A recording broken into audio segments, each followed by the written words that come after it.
مصیبتیں آتی ہیں بس اوقات ہمارے لیے فائدے مند بن کر. وہ کیسے کہ انسان غافل ہو جاتا ہے، بھول جاتا ہے اپنے پروردگار کو، اللہ کے در سے دور چلا جاتا ہے، اور اللہ رب العزت نہیں چاہتے کہ میرے بندے مجھ سے دور جائیں، تو اللہ تعالیٰ پھر اس کی طرف پریشانیاں بھیجتے ہیں، مصیبتیں بھیجتے ہیں. جب پریشانی آتی ہے، مصیبت آتی ہے تو خدا یاد آتا ہے، پھر خدا کے گھر آتے ہیں. کاروبار میں اونچ نیچ ہو جائے، جو 5 نمازیں بھی نہیں پڑھتا تھا وہ اب بیٹھا ہوا تہجد بھی پڑھ رہا ہے، وہ اب تسبیح بھی کر رہا ہے، اور جی کاروبار میں کچھ پرابلم ہو گیا. تو مصیبتوں اور پریشانیوں میں آ کے انسان اللہ کی طرف رجوع کرتا ہے. تو اللہ تعالیٰ بس اوقات پریشانیاں بھیجتے ہیں بندے کو اپنے در کی طرف متوجہ کرنے کے لیے. پاک ہے وہ پروردگار، ذرا توجہ سے بات سنیے گا، پاک ہے وہ پروردگار جو اپنے غافل بندوں کو پریشانیوں کی رسیوں میں جکڑ جکڑ کر اپنے در کی طرف واپس کھینچ رہا ہوتا ہے. یاد رکھیں، خوشیاں سلاتی ہیں اور غم جگاتے ہیں. خوشیاں سلاتی ہیں اور اگر یہ غم نہ ہوتے پتہ نہیں ہم کس حال میں ہوتے. تو اللہ تعالیٰ یہ حالات چھوٹے موٹے بھیجتے رہتے ہیں کہ بندے ذرا متوجہ رہیں، غفلت میں نہ جانے پائیں. اس لیے اللہ والوں کا یہ دستور ہے کہ غم کے حال میں وہ زیادہ خوش ہوتے ہیں، نعمت کے حال میں ڈرتے گھبراتے ہیں، غم میں زیادہ خوش ہوتے ہیں. اس لیے کسی نے عجیب بات کہی کہ سکھ دکھاں تو دیواں وار، دکھاں آن ملائم یار. میں ان سکھوں کو دکھوں پہ قربان کر دوں، ان دکھوں نے مجھے میرے یار سے ملا دیا. اچھا یہ بھی ہو سکتا ہے کہ آپ نے یہ بلائیں مصیبتیں خود مانگی ہوں. آپ حیران ہوں گے کہ بلائیں مصیبتیں تو کوئی نہیں مانگتا، ہو سکتا ہے ہم نے مانگی ہوں. وہ کیسے؟ متوجہ ہوں ذرا.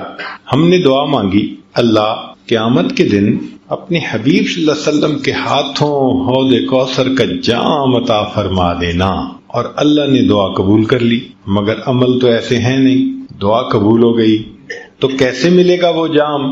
تو پھر اللہ تعالیٰ ایسے بندے کی طرف کچھ چھوٹی پریشانیاں، کچھ مصیبتیں، کچھ حالات بھیج دیتے ہیں. اگر وہ بندہ ان حالات پہ صبر کرتا ہے، اس کو بہانہ بنا کر اللہ اس کو یہ نعمت عطا فرما دیتے. آپ نے دیکھا ہوگا کہ بچہ جب اپنے آپ کو گندا کر لیتا ہے تو ماں اس کو پھر دھوتی ہے، نہلاتی ہے. اب بچے کی رونے کی آوازیں آ رہی ہیں تو آپ پوچھیں بچہ کیوں رو رہا ہے؟ اس کی ماں کدھر ہے؟ جی ماں پاس ہی تو ہے. تو اس کو چپ کیوں نہیں کروا رہی؟ ماں ہی تو رلا رہی ہے. تو وہ کہے گا ماں تو بچے کو نہیں رلاتی. تو جواب ملے گا جی بچہ گندا ہو گیا تھا، وہ اس کو دھو کے اس کو محبت کی وجہ سے گندا نہیں دیکھ سکتی، وہ اس کو دھو کے صاف ستھرا کر کے سینے سے لگانا چاہتی ہے. اللہ تعالیٰ بھی اپنے بندوں کو گناہوں کی نجاست میں لچھڑا نہیں دیکھ سکتے. جب بندے ایسے کر بیٹھتے ہیں، فرمایا ما اصابکم من مصیبت فبما کسبت ایدیکم، ہاتھوں کی کمائی ہوتی ہے تو ہم پھر مصیبتیں بھیج کے میرے بندوں تمہیں پاک صاف کر لیتے ہیں تاکہ ہماری رحمت سے تمہیں حصہ نصیب ہو سکے. نعمت کی زینت شکر کے ادا کرنے میں اور بلا کی زینت صبر کرنے میں. اور تیسری بات فرمائی کہ محسن کی زینت احسان کو نہ جتلانے میں ہے. اگر ہمیں کسی کے ساتھ بھلائی کرنے کا اللہ موقع عطا فرما دے تو ہمیں چاہیے کہ جتلائیں نہ. کیوں؟ نیکی کر دریا میں ڈال. اگر جتلا دیا تو وہ نیکی کا بدلہ مل گیا. فرمایا لا تبطلوا صدقاتکم بالمن والاذی، تم اگر صدقات بھی دیتے ہو تو ان کو احسان چڑھا کے ضائع مت کرو. ہمارے مشائخ دائیں ہاتھ سے اس طرح نیکی کرتے تھے کہ بائیں ہاتھ کو پتہ نہیں چلا کرتا تھا، اور آج ہمارا بالکل وہی حال ہے. ہم دائیں ہاتھ سے اس طرح گناہ کرتے ہیں کہ بائیں ہاتھ کو پتہ نہیں چلنے دیتے. تو جس طرح ہم گناہوں کو چھپا لیتے ہیں، ہمارے مشائخ نیکیاں کر کے ان کو اس طرح چھپا لیا کرتے تھے. امام اعظم ابو حنیفہ رحمۃ اللہ علیہ گرمی کے موسم میں سخت دھوپ کے اندر کھڑے ہیں، پسینہ آ رہا ہے. ایک واقف کار وہاں سے گزرا، اس نے کہا حضرت چل چلاتی دھوپ ہے، پسینہ آ رہا ہے اور آپ دھوپ میں کھڑے ہیں، یہ دیوار کے سائے میں آ جاتے، چھاؤں میں آ جاتے. تو حضرت نے فرمایا کہ نہیں، میں چھاؤں میں کھڑا نہیں ہوں گا. اس نے پوچھا کیوں؟ فرمایا کہ صاحب خانہ نے مجھ سے قرضہ لیا ہوا تھا اور آج اس نے واپس کرنے کے لیے مجھے بلایا تھا، میں نے دروازہ کھٹکھٹایا ہے، دھوپ میں اس لیے کھڑا ہوں کہ اس قرضے کے بدلے اس کی دیوار کے سائے کا بھی فائدہ نہیں اٹھانا چاہتا، یہ بھی نہ سود بن جائے۔ چنانچہ سلف صالحین اگر کسی کا بھلا کرنا چاہتے تھے، خدمت کرنا چاہتے تھے، تو رات کو ان کے دروازے کھول کے جو سامان ہوتا تھا ان کے گھر کے اندر ڈال کے اور اوپر پیغام دے دیتے تھے کہ یہ تمہارے لیے فلاں ہے، اور اس لیے ایسا کرتے تھے کہ یہ بھی پتہ نہ چلے کہ ہمارے ساتھ یہ بھلا کس بندے نے کیا ہے۔ چنانچہ سیدنا صدیق اکبر عنہ کا زمانہ خلافت ہے۔ عجیب واقعہ ہے، عمر عنہ ملنے کے لیے آئے تو دیکھا کہ وہاں پر ایک کاغذ پڑا ہوا ہے، جو بھی چمڑے کی کوئی چیز تھی، اور اس پر لوگوں کے نام لکھے ہوئے ہیں جو سینئر سٹیزن تھے، زیادہ بوڑھے تھے یا معذور لوگ تھے، ہینڈی کیپ تھے، اور ان کو خدمت کی ضرورت تھی، اور جس نے ان کی خدمت ذمے لی ان کا بھی نام آگے لکھا ہوا تھا، اس کی خدمت اس نے ذمے لے لی، اس کی اس نے لے لی، اس کی اس نے۔ ایک جگہ ایک بڑھیا کا نام لکھا ہوا تھا، آگے جگہ خالی تھی، تو عمر لانو نے اس بڑھیا کا نام بھی نوٹ کر لیا اور اس کا گلی، مکان، ایڈریس بھی نوٹ کر لیا، اور کہا کہ بھائی اس کی خدمت میں کروں گا۔ اب بوڑھی عورت کی کیا خدمت کرنی ہوتی تھی کہ اس کے گھر میں جاتے تھے، جھاڑو دے دیتے تھے، برتن دھو دیتے تھے، باہر سے پانی بھر کے اس کو گھر میں پہنچا دیتے تھے۔ ان کاموں کے ہونے سے اس بڑھیا کو آسانی ہو جاتی تھی، وہ پردے میں رہ کے زندگی گزارے۔ عمر لانو نے فجر کی نماز پڑھی، بڑھیا کا دروازہ کھٹکھٹایا، پوچھا کون؟ اماں میں خدمت کے لیے حاضر ہوا ہوں۔ اس نے بھائی خدمت کرنے والا تو کوئی آیا تھا، وہ خدمت کر کے چلا گیا۔ اچھا ٹھیک ہے۔ اگلے دن فجر کی بجائے تہجد پڑھ کے آئے، دروازہ کھٹکھٹایا، اس نے پوچھا کون؟ اماں خدمت کرنے کے لیے آئے۔ بھائی خدمت کرنے والا تو آیا تھا، کر کے چلا گیا۔ اماں وہ کون تھا؟ نہ میں نے کبھی نام پوچھا، نہ اس نے کبھی نام بتایا۔ اماں اس کا قد کاٹ کیسا تھا، شکل کیسی تھی؟ بھائی وہ جب آتا تھا تو دروازے سے کہتا ہے پردہ کر لو، میں کمرے میں چلی جاتی ہوں، وہ سارے کام کر کے جاتے ہوئے بتا دیتا ہے جی پردہ ختم ہو گیا، دروازہ بند کر کے چلا جاتا ہے، آج تک میں نے اس کی شکل بھی نہیں دیکھی۔ عمر لانو بڑے حیران، یہ کون جواں مرد ہے، خدمت بھی کرتا ہے تو ایسے کہ پتہ بھی نہیں چلنے دیتا، اور تہجد کے وقت خدمت ہو چکی۔ وہ بھی عمر بن الخطاب تھے۔ اب اگلے دن عشاء کی نماز پڑھ کے وہ آئے اور بڑھیا کے گھر کے قریب کسی جگہ اوٹ میں بیٹھ گئے کہ میں دیکھتا ہوں کون آتا ہے۔ فرماتے ہیں کہ جب رات گہری ہو گئی، پن ڈراپ سائلنس، ہاتھ بھی بندے کو نہیں دکھائی دیتا تھا، اتنا اندھیرا ہو گیا۔ اس وقت میں نے دیکھا کہ ایک آدمی آہستہ آہستہ چلتا ہوا اس بڑھیا کے گھر کے دروازے کے قریب پہنچ رہا ہے۔ تو میں اٹھا اور میں نے پوچھا من انتا، تو کون ہے؟ تو جواب میں امیر المومنین سیدنا صدیق اکبر لانو کی آواز آئی، میں ابو بکر ہوں۔ میں نے کہا امیر المومنین رات میں اس اندھیرے میں اس بڑھیا کی خدمت کرنے کے لیے آپ؟ کہتے ہیں کہ میں نے جب نوٹ کیا تو ان کے پاؤں میں جوتے نہیں تھے، ننگے پاؤں تھے۔ تو میں نے پوچھا کہ امیر المومنین آپ کے پاس جوتے ہیں نہیں یا آپ گھر اتار کے آئے؟ تو ابو بکر صدیق لانو نے جواب دیا کہ عمر رات کا وقت ہے، لوگ سوئے ہوئے ہیں، میں نے اپنے جوتوں کو گھر اتار دیا کہ میرے چلنے کی آہٹ سے، جوتوں کی آہٹ سے کسی نیند والے بندے کی نیند میں خلل بھی نہ آئے۔ احسان کرتے تھے اس طرح کہ دوسرے کو پتہ نہیں چلنے دیتے۔ بعد کے بزرگوں میں سے ایک بزرگ کا واقعہ سن لیجئے۔ عبداللہ ابن مبارک رحمۃ اللہ علیہ مشہور محدثین میں سے ہیں، اسماء الرجال کی کتب میں ان کو امیر المؤمنین فی الحدیث کے الفاظ بھی کہے گئے ہیں، اور یہ امام اعظم ابو حنیفہ رحمۃ اللہ علیہ کے خاص شاگردوں میں سے تھے۔ جب جاتے تھے تو امام احمد بن حنبل رحمۃ اللہ علیہ اپنی جگہ سے اٹھ کر ان کو اپنے مصلی پہ بٹھاتے تھے اور فرماتے تھے کہ مشرق اور مغرب کے عالم ہمارے پاس آ گئے، ایسی اللہ نے شان عطا کی تھی۔ ایک وقت میں 40,000 طلباء ان کے پاس بیٹھ کر حدیث مبارکہ پڑھا کرتے تھے، اتنے بڑے شیخ تھے۔ ان کا واقعہ ہے کہ جب وہ ایک شہر سے دوسرے شہر سفر کرتے تو درمیان میں ایک چھوٹا شہر تھا، وہاں رات گزارتے تھے۔ اور وہاں پر ایک موٹل تھا جہاں یہ کمرہ کرائے پہ لے لیتے اور رات گزار کے چلے جاتے. اس سرائے میں ایک نوجوان تھا جو کام کرتا تھا، اس کے ساتھ کچھ تعلق ہو گیا، مناسبت ہو گئی. ایک مرتبہ آئے تو پتہ چلا کہ وہ نوجوان نہیں ہے. پوچھا بھئی وہ کہاں ہے؟ لوگوں نے کہا کہ حضرت اس کے اوپر تو ایک آفت آ گئی کہ اس نے کسی سے پیسے ادھار لیے تھے اور واپس کرنے کی ایک ڈیڈ لائن دی تھی اور وہ اپنی ڈیڈ لائن پہ واپس نہیں کر سکا، اور اس بندے نے پولیس کو انفارم کر دیا تو پولیس نے اس کو پکڑ کے جیل میں بند کر دیا کہ پیسے ادا ہوں گے تو تمہیں ریلیز کریں گے. تو وہ بیچارہ تو جیل میں ہے. اب عبداللہ ابن مبارک رحمۃ اللہ یہ سن کے خاموش ہو گئے. جب صبح ہوئی تو سیدھا پولیس چیف کے پاس اس کو جا کر ملے. بھائی ایک ایسا نوجوان آپ کے حوالات میں ہے. اس نے کہا ہے.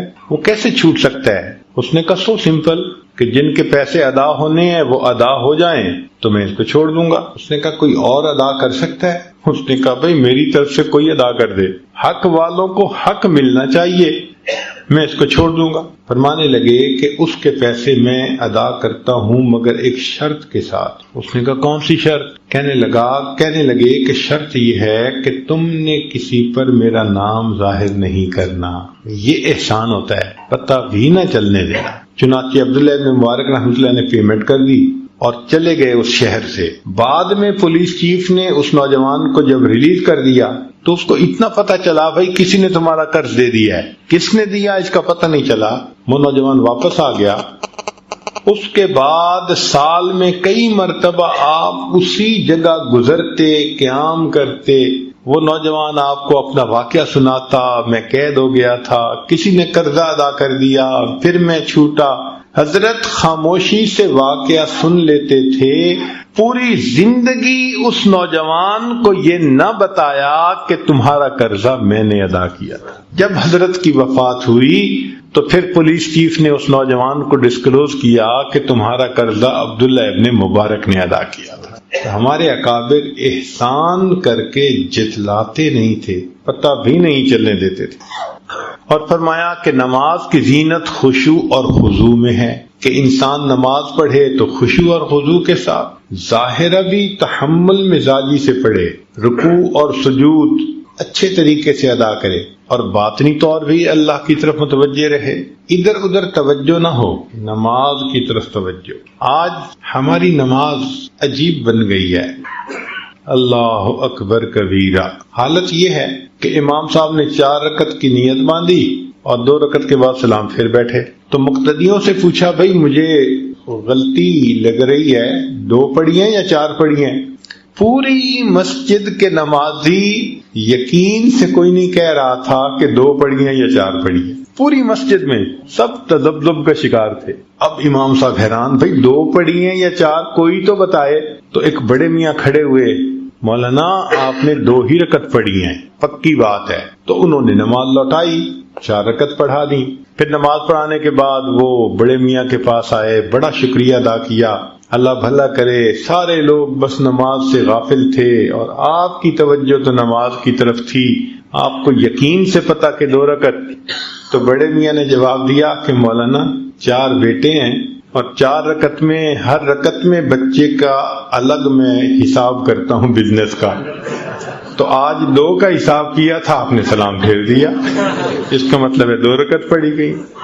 یہ آج کل ہماری نمازوں کا حال. کھڑے مسجد میں ہوتے ہیں اور پہنچے ہوئے گلی کوچہ بازار میں ہوتے ہیں. مجھے تو ایسے لگتا ہے کئی مرتبہ کہ ہوائی جہاز سے سفر کر رہے ہوتے ہیں نا، تو کچھ مسافروں کو نا نیند آ رہی ہوتی ہے، اونگ رہے ہوتے ہیں، اور جب جہاز لینڈ کرتا ہے نا تو وہ اسی حال میں اونگ رہے ہوتے ہیں. جیسے پہیے زمین پہ لگتے ہیں نا تو ان کی آنکھ کھلتی ہے، اوہ لینڈ کر گئے. بالکل اسی طرح لگتا ہے کہ ہم اللہ اکبر کے الفاظ سے فلائی کر جاتے ہیں اور پھر پتہ نہیں کن خیالات کی دنیا میں اڑتے رہتے ہیں. اور جب امام کہتے ہیں نا السلام علیکم ہمارے پاؤں زمین پہ لگ جاتے ہیں. اب ہم واپس آ گئے. نماز تو وہ ہے جس میں اللہ کی طرف خشوع خضوع ہو بندے. اللہ اکبر کبیر. ہمارے اکابر نماز بنایا کرتے. تو نماز کی زینت خشوع اور خضوع میں ہے. شیخ عبد الواحد رحمۃ اللہ علیہ کے سامنے کسی نے کہا حضرت جنت میں نماز نہیں ہوگی. تو رونے لگ گئے. کسی نے پوچھا کہ رو کیوں رہے ہیں؟ فرمانے لگے اگر جنت میں نماز نہیں ہوگی تو پھر جنت میں مزہ ہی کیا آئے گا. اللہ اکبر کبھی. حاجی امداد اللہ مہاجر مکی رحمۃ اللہ علیہ کے سامنے کچھ نوجوان بیٹھ کے جنت کی باتیں کرنے لگے، حور و قصور کی باتیں سنتے رہے. جب وہ خوب باتیں کر چکے تو حضرت نے فرمایا کہ اگر قیامت کے دن اللہ رب العزت کا مجھ پر فضل ہو گیا تو میں تو اتنا عرض کروں گا اللہ اپنے عرش کے نیچے مصلی کی جگہ عطا فرما دی. عرش کے نیچے مصلی کی جگہ عطا فرما. مولانا یحییٰ رحمۃ اللہ علیہ لمبا سجدہ کرتے تھے. کسی نے کہا کہ حضرت اتنا لمبا سجدہ؟ مان لگے ہاں جب میں سجدہ کرتا ہوں تو یوں محسوس ہوتا ہے میں نے اپنے آقا کے قدموں پہ سر رکھ دیا، سر اٹھانے کو میرا دل نہیں چاہتا. کوئی تو سجدہ ہم بھی ایسا کر جائیں، کوئی ایسا خلوص کا سجدہ. نشان سجود تیری جبی پر ہوا تو کیا، کوئی ایسا سجدہ کر کے زمین پر نشان رہے.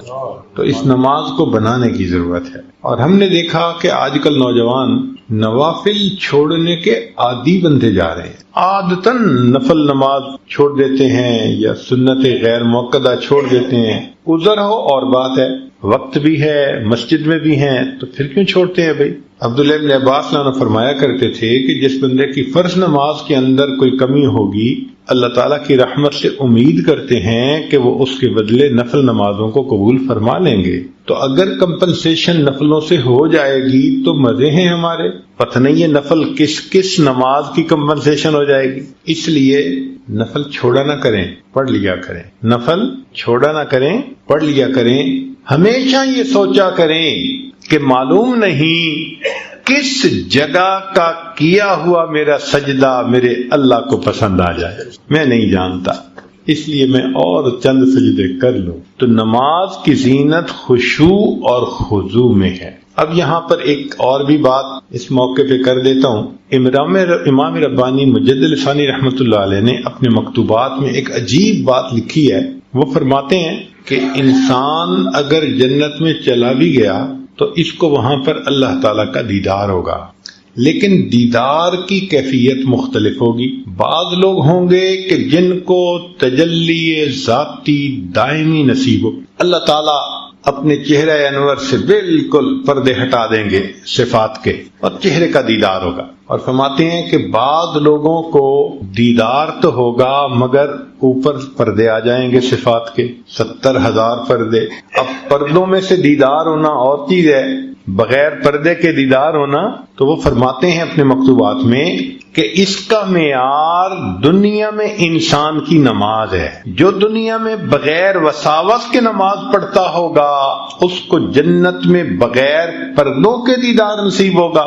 جس کو جتنے وسوسے آتے ہوں گے اس کو جنت میں اتنا پردوں میں سے دیدار. اب یہ جتنے وساوس ہیں یہ پردے ہیں اللہ تعالیٰ کے دیدار. بھائی زندگی میں محنت کر کے ان وساوس سے جان چھڑائیں. وساوس سے جان چھڑانا محنت چاہتا ہے، چھوٹا سا کام نہیں ہے، اور ہم سمجھتے ہیں یہ خود بخود ختم ہو جائیں گے. ایک طلباء کے لیے علمی نکتہ، جب کوئی آدمی کتاب لکھتا ہے تو کتاب کے آخر پہ وہ سب سے جو اہم بات ہوتی ہے نا، جو اہم نکتہ ہوتا ہے وہ اس کو لکھتا ہے، اہم پیغام دیتا ہے. کتاب اینڈ ہو رہی ہے نا، ختم ہو رہی ہے، لب لباب جو ساری بات کا نچوڑ ہوتا ہے وہ کتاب کے آخری صفحے پہ آ کے لکھتا ہے کہ بھئی یہ مقصد تھا پورا. جب یہ بات ہم سمجھتے ہیں تو ذرا بتائیے کہ اللہ رب العزت نے قرآن مجید میں ہمیں کتنی تعلیمات سے نوازا، تو ان تعلیمات کا لب لباب اخیر پہ کیا نکلا؟ آخری صورت کیا کہہ رہی ہے؟ قل اعوذ برب الناس ملک الناس الہ الناس من شر الوسواس الخناس. یہ خناس کے وساوس یہ اتنے برے کہ اللہ نے نچوڑ نکالا قرآن کا اس جگہ پہ. اس سے نجات پاؤ، اللہ کی پناہ مانگو، مگر اس کے لیے محنت کرنی پڑتی ہے.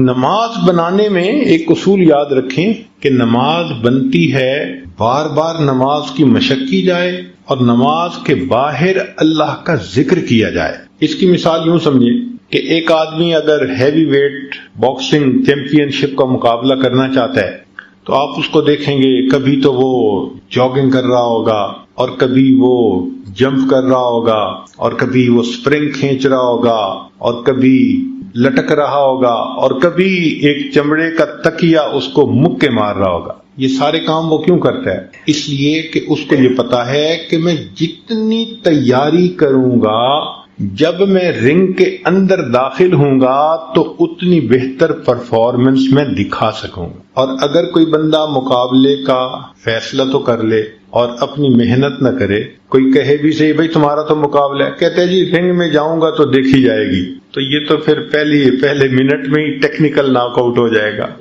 اس لیے کہ رنگ میں جانے کے بعد تھوڑا تیاری ہوتی ہے، وہ تو باہر تیاری ہوتی ہے. ایگزیکٹ اسی طرح ہم نماز کے باہر تو ذکر پہ محنت نہیں کرتے کہ وساوس دور ہو، اور ہم یہ سمجھتے ہیں بس اللہ اکبر کہہ کے رنگ میں اتر گئے تو بس جی ہم انشاءاللہ وساوس کے بغیر نماز پڑھ لیں گے. وہ پہلے منٹ میں ہی شیطان ٹیکنیکل ناک آؤٹ کر دیتا ہے، ہمیں یاد ہی نہیں ہوتا کہ ہم نے کیا پڑھا کیا نہ پڑھا. اور کئی تو ایسا خود بتاتے ہیں کہ قیام میں کھڑے اتحیات پڑھ رہے ہوتے ہیں اور اتحیات میں بیٹھے سورہ فاتحہ پڑھ رہے ہوتے ہیں، کہاں توجہ جا رہی ہے پتہ ہی نہیں ہوتا. تو یہ جو ذکر بتایا گیا، مسنون دعائیں بتائی گئیں، اصل میں یہ نماز کی پریپریشن ہے. تو رنگ سے باہر محنت کریں، پھر جب اللہ اکبر کہہ کے رنگ میں اتریں گے تو آپ دیکھیں گے کہ وہ مردود بھاگ جائے گا اور آپ سکون سے اللہ پاک کے سامنے تسلی کی چند رکعت ادا کر سکے. تو نماز کی زینت خشوع اور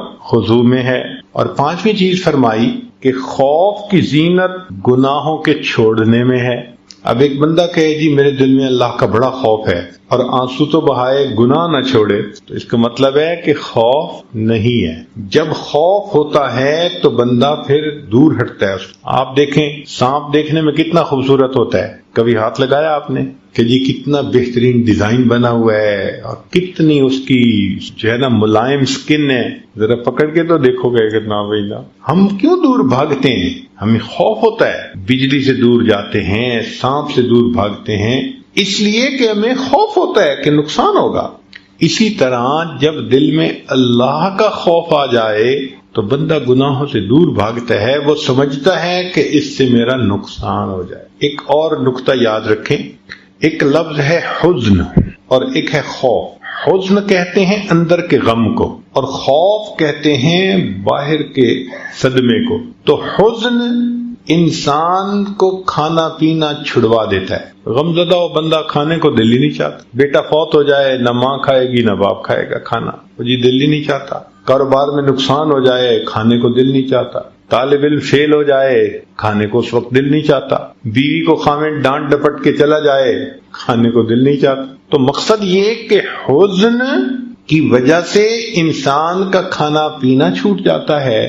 مشائخ نے لکھا خوف خدا کی وجہ سے انسان کے گناہ چھوٹ جاتے ہیں. جس طرح حزن کی وجہ سے کھانا چھوٹ جاتا ہے، اس طرح خوف کی وجہ سے انسان سے گناہ چھوٹ، خود بخود گناہوں سے وہ بچتا ہے. تو خوف کی زینت گناہوں کے چھوڑ دینے میں ہے. امام غزالی رحمۃ اللہ علیہ فرماتے ہیں کہ سب سے بڑا عالم وہ ہے جس پر گناہوں کی مضرتیں زیادہ کھل جائیں. ہم تو سمجھتے ہیں نا کہ بڑا عالم وہ کہ جس کو باتیں بڑی آتی ہوں. نہیں، امام غزالی رحمۃ اللہ فرماتے ہیں کہ سب سے بڑا عالم وہ ہے جس پر گناہوں کے نقصانات زیادہ کھل جائیں. کیوں؟ پھر وہ گناہوں سے بچے گا. یہ بڑا عالم ہے کہ گناہوں کی مضرتیں اس پر زیادہ. نبی علیہ السلام کی خدمت میں ایک صحابی آئے، اے اللہ کے نبی صلی اللہ علیہ وسلم میں بڑا عبادت گزار بننا چاہتا ہوں. نبی علیہ السلام نے فرمایا اتق المحارم تکن اعبد الناس. گناہوں کو چھوڑ دو تم سب سے بڑے عبادت گزار بن جاؤ گے. تو گناہوں کو چھوڑنا یہ خوف کی زینت ہے. پھر اس کے بعد فرمایا کہ طالب علم کی زینت عاجزی میں ہے. کوئی طالب علم ہو، اسٹوڈنٹ ہو، تو اس کو عاجز بن کے رہنا چاہیے. اگر عاجزی نہیں ہوگی تو علم بھی حاصل نہیں ہوگا. حضرت علی عنہ فرماتے تھے لا يتعلم العلم مستحی ولا مستکبر. جو حیا شرم کرتا بہت ہو یا بہت زیادہ تکبر کرتا ہو، اس بندے کو علم حاصل نہیں ہو سکتا. تو علم حاصل کرنے کے لیے اپنے آپ کو مٹانا پڑتا ہے. اس لیے حدیث پاک ہے نبی اسلام نے فرمایا تواضعوا لمن تتعلمون منہ، کہ تم جن سے علم حاصل کرتے ہو ان کے سامنے تواضع اختیار کرو، یعنی ان کے سامنے تم چھوٹا بن کے رہو، ان کے سامنے چھوٹا بن کے رہو، اس سے تمہیں علم حاصل ہوگا۔ علم اللہ کی صفت ہے اور اللہ تعالیٰ بلند ہے، تو علم کے اندر بھی بلندی ہے۔ اب ایک نکتے کی بات طلباء کے لیے کہ علم کے سامنے فرشتے بھی سرنگوں، علم کے سامنے فرشتے بھی سرنگوں۔ حضرت آدم علیہ السلام کے سامنے فرشتے ہار گئے نا، اور سجدہ کیا انہوں نے، تو کس وجہ سے سجدہ کیا؟ کہ آدم علیہ السلام کے پاس علم الاشیاء تھا جو فرشتوں کے پاس نہیں تھا، اس وجہ سے اللہ نے فرشتوں کو حکم دیا کہ تم آدم علیہ السلام کی طرف سجدہ کرو۔ تو علم کے سامنے فرشتے بھی سرنگوں اور علم کے سامنے انبیاء بھی سرنگوں۔ بات عجیب لگے گی مگر ہے حقیقت۔ سورہ کہف کے اندر ہم پڑھتے ہیں حضرت موسیٰ علیہ السلام اللہ کے پیغمبر ہیں اور خضر علیہ السلام اللہ کے ولی ہیں، مگر حضرت موسیٰ علیہ السلام شاگرد بن کر بیٹھے ہیں اور کہتے ہیں کہ جی مجھے مما علمہ کا، جو آپ کو اللہ نے علم دیا اس میں سے آپ مجھے بھی سکھا دیجیے۔ تو علم کے سامنے فرشتے بھی سرنگوں، علم کے سامنے انبیاء بھی سرنگوں، اور علم کے سامنے دنیا کے بادشاہ بھی سرنگوں۔ چنانچہ کتنا مار ایسا ہوا کہ علماء کے انتظار میں وقت کے بادشاہ ایک ایک گھنٹہ انتظار میں رہتے تھے، درس حدیث ختم ہوتا تھا تب ان کے ساتھ مسافہ کیا کرتے تھے۔ تو علم کے سامنے وقت کے بادشاہ بھی سرنگوں۔ ساتویں چیز فرمائی کہ علم کی زینت حلم میں ہے، علم کی زینت علم میں۔ اللہ تعالیٰ اگر کسی کو علم حاصل عطا فرمائے تو اس کو چاہیے کہ وہ حلم بھی اپنے اندر پیدا کرے۔ اللہ تعالیٰ نے علم کو اور حلم کو ایک جگہ پر اکٹھا ذکر فرمایا، وَقَانَ اللَّهُ عَلِيمًا حَلِيمًا، اللہ علیم بھی ہے حلیم بھی ہے۔ اور واقعی یہ بات بڑی عجیب ہے، ہم تو غلطی معاف کر دیتے ہیں نا کہ ہمیں غلطی کی پوری سچویشن کا پتہ نہیں ہوتا، تھوڑا سا پتہ ہوتا ہے۔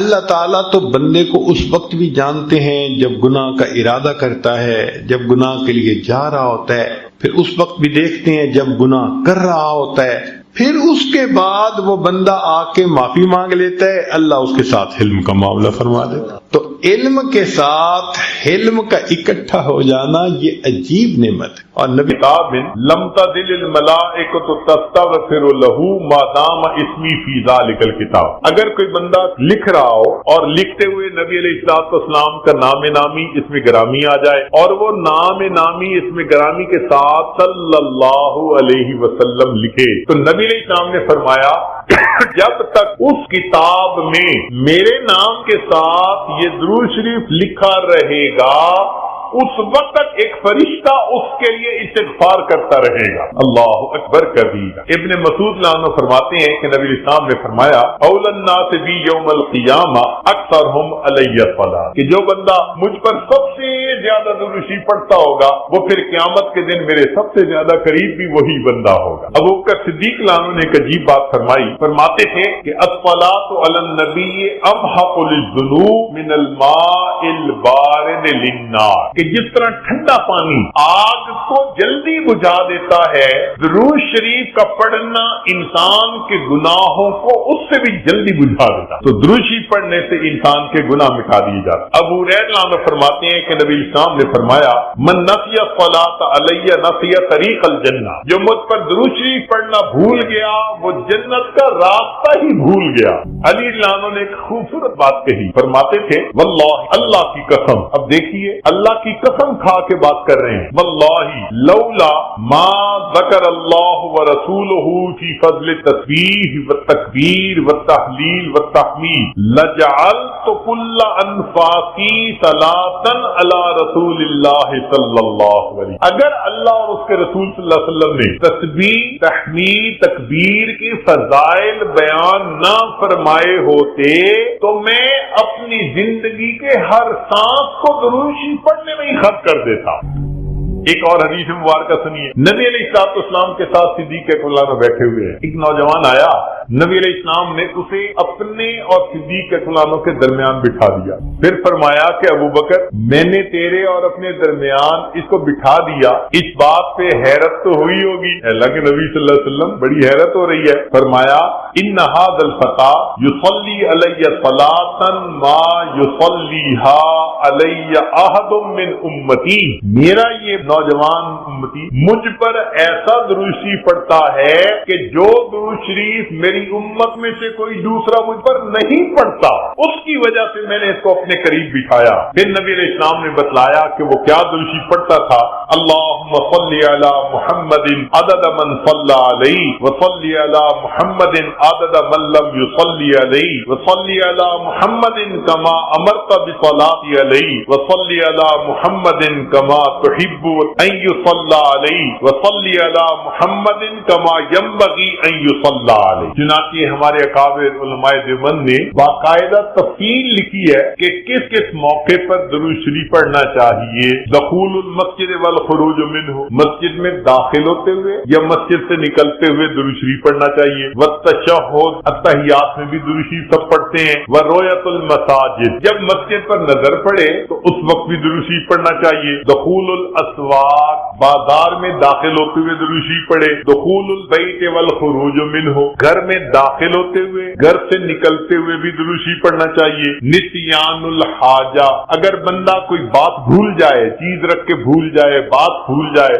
اس وقت بھی نبی علیہ السلام پر درود شریف پڑھنا چاہیے. وقت الفقر, تنگ دستی کے وقت میں بھی درود شریف پڑھے. فی البدایۃ فی العلم, اور جب کتاب پڑھنے بیٹھے اس وقت بھی درود شریف پڑھے. فی البدایۃ فی الخطب, جب خطبہ دینا ہو, بیان کرنا ہو تو بھی درود شریف پڑھے. والانتہاء من مجالس العلم, جب علم کی مجلس کا اختتام ہو تو بھی درود شریف پڑھے. فی لقاء الاخوان, دو مسلمان بھائی آپس میں ملیں تو بھی درود شریف پڑھے. فی موادعتہم و مفارقتہم, پھر مدارسۃ حدیث النبوی, نبی علیہ السلام کی حدیث مبارکہ جو پڑھائی جائے تو اس وقت بھی درود شریف پڑھے. عند تذکرتہ صلی اللہ علیہ وسلم, نبی علیہ السلام کا جب تذکرہ ہو تو درود شریف پڑھے. عند ذکر اصحابہ, حتیٰ کہ نبی علیہ السلام کے صحابہ کا تذکرہ ہو اس وقت بھی درود شریف پڑھے. عند ذکر شیء من معاصرہ, نبی علیہ السلام سے نسبت رکھنے والی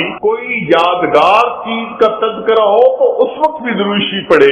عند دخول المدینہ, مدینہ طیبہ میں داخل ہوتے بھی پڑھے. اور عند المرور علی قبرہ صلی اللہ علیہ وسلم, جب نبی علیہ السلام کے سامنے حاضر ہو مواجہ شریف پر تو اس وقت بھی درود شریف پڑھے. درود شریف کے فوائد کیا ہیں, کچھ دیر یہ بھی ذرا سن لیجئے. فرمایا انہا سبب لہدایت المصلی وحیات قلب, درود شریف کے پڑھنے سے دل زندہ ہوتا ہے اور پڑھنے والے کو اللہ ہدایت کے اوپر رکھتے ہیں. انہا سبب لزیادت محبت رسول اللہ صلی اللہ علیہ وسلم, درود شریف کے زیادہ پڑھنے سے نبی علیہ السلام کے ساتھ زیادہ محبت بڑھ جاتی ہے. انہا سبب لزیادت محبت العبد لرسول اللہ صلی اللہ علیہ وسلم, جو درود شریف زیادہ پڑھتا ہے اس بندے کی محبت نبی علیہ السلام کے قلب مبارک میں بھی زیادہ ہو جاتی ہے. انہا سبب قرب العبد من ربہ یوم القیامہ, درود شریف کا زیادہ پڑھنا قیامت کے دن اللہ رب العزت کے قرب کا سبب بنتا ہے. انہا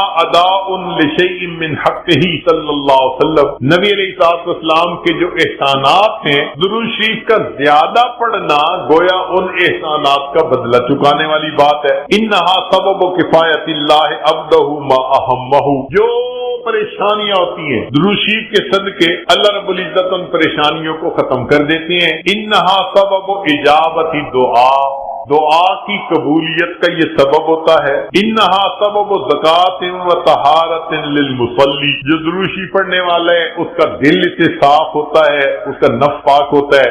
اور ایسے آدمی کو حدیث پاک میں فرمایا کہ جو درود شریف زیادہ پڑھتا ہے وہ بخیل نہیں ہوتا. پھر جو درود شریف زیادہ پڑھتا ہے وہ قیامت کے دن کی حسرت سے بچ جاتا ہے. اور جو درود شریف زیادہ پڑھتا ہے ملائے اعلیٰ میں اس بندے کی تعریفیں بہت ہوتی ہیں اور اس کے عمر میں، اس کے وقت میں اللہ برکتیں عطا فرما دیتے ہیں. اور انہا سبب لتثبیت قدم العبد علی الصراط، جو بندہ درود شریف زیادہ پڑھتا ہے قیامت کے دن پل صراط سے گزرتے ہوئے اس کے پاؤں اتنے مضبوط ہوں گے، درود شریف زیادہ پڑھا ہوگا. اور ایک اور بات، انہا سبب لثقل کفۃ المیزان، کہ یہ درود شریف میزان کے پلڑے کے بھاری ہونے کا سبب بن جائے گا. اب اس بارے میں ایک حدیث مبارکہ ہے، وہ ذرا سن لیجئے کہ درود شریف کا قیامت کے دن کیا سبحان اللہ کیا شان ہوگی. ایک حدیث مبارکہ علامہ جلال الدین سیوطی رحمۃ اللہ علیہ نے تذکرہ میں اس کو ذکر کیا ہے، اور ابن ابی دنیا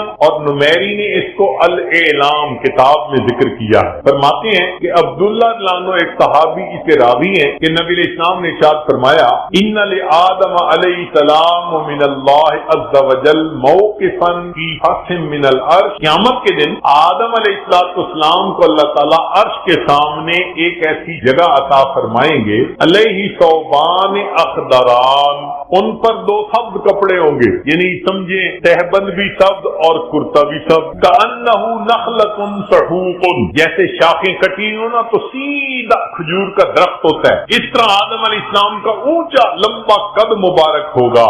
ينظر الى من ينطلق به من والده الى الجنہ ومن ينطلق به الى النار. اونچے قد کی وجہ سے آدم علیہ السلام دیکھ رہے ہوں گے کہ ان کی اولاد میں سے کس کو جنت لے جایا جا رہا ہے اور کس کو جہنم لے جایا جا رہا ہے. فبین آدم علی ذلک، آدم علیہ السلام اس حال میں ہوں گے، اذ نظر الی رجل من امت محمد صلی اللہ علیہ وسلم، کہ وہ نبی علیہ السلام کی امت میں سے ایک بندے کو دیکھیں گے، ينطلق به الی النار، کہ اس کو فرشتے گھسیٹ کر جہنم کی طرف لے کے جا رہے ہوں گے. فینادی آدم علیہ السلام، تو آدم علیہ السلام پکاریں گے، یا احمد یا احمد، نبی علیہ السلام کا نام پکاریں گے. آپ صلی اللہ علیہ وسلم کا نام محمد بھی اور آپ صلی اللہ علیہ وسلم کا نام احمد بھی، اسمہ احمد. تو آدم علیہ السلام نبی علیہ السلام کا نام پکاریں گے، یا احمد یا احمد. فیقول علیہ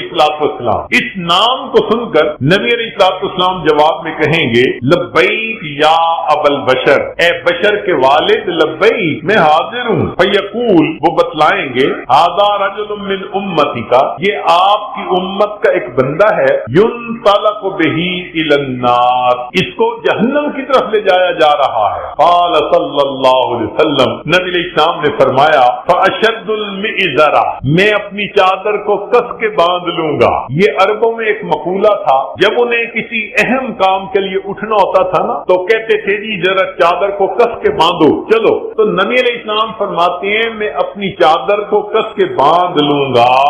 وَأَسْرَعُ فِي أَثَرِ الْمَلَائِكَةِ، اور میں تیزی سے چلوں گا ان فرشتوں کے پیچھے جو میری امتی کو جہنم لے کے جا رہے ہوں گے. فَأَقُولُ، اور میں یہ کہوں گا، یا رسول ربی، اے میرے رب کے نمائندو، کفو، رک جاؤ. فَيَقُولُونَ، وہ آگے سے جواب دیں گے، نَحْنُ الْغِزَالُ الشِّدَادُ الشِّدَادُ، ہم بڑے قوی اور سخت گیر ہیں. لا نعصی اللہ تعالی ما امرنا، جو اللہ حکم دیتا ہے ہم اس کی نافرمانی نہیں کرتے. ونفعل ما نؤمر، اور ہم وہ کرتے ہیں جس کا ہمیں حکم ملتا ہے. فاذا آیت النبی صلی اللہ علیہ وسلم، جب اللہ کے نبی صلی اللہ علیہ وسلم ان سے مایوس ہو جائیں گے کہ میرے کہنے کے باوجود یہ فرشتے جا رہے ہیں لے کے جہنم کی طرف، رک نہیں رہے، تو نبی علیہ السلام فرماتے ہیں، قبض علی لحیتہ بیدہ الیسری واستقبل العرش وجہ ہی، نبی علیہ السلام اپنے بائیں ہاتھ سے اپنی ریش مبارک کو پکڑیں گے اور اپنے چہرے انور کو آسمان کی طرف کر کے دیکھیں گے، عرش کی طرف کر کے دیکھیں گے. عربوں میں یہ طریقہ تھا کہ جب کسی سے معافی مانگنی ہوتی، منانا ہوتا، تو آج بھی کا طریقہ تھا کہ داڑھی پہ ہاتھ رکھ کے بڑی لجاجت کے ساتھ اس کی طرف محبت سے دیکھتے تھے، فریاد کرتے تھے بھئی ہم پہ رحم کھا لو. نبی علیہ السلام جب فرشتوں کو دیکھیں گے کہ وہ رک نہیں رہے، میری امتی کو لے کے جہنم میں جا رہے ہیں، آقا صلی اللہ علیہ وسلم فرماتے ہیں میں اپنی جو ہے بایاں ہاتھ اپنی ریش کے اوپر رکھوں گا اور میں آسمان عرش کی طرف اپنے چہرے انور کے ساتھ دیکھوں گا. پھر نبی علیہ السلام فیقول فرمائیں گے یا ربی قد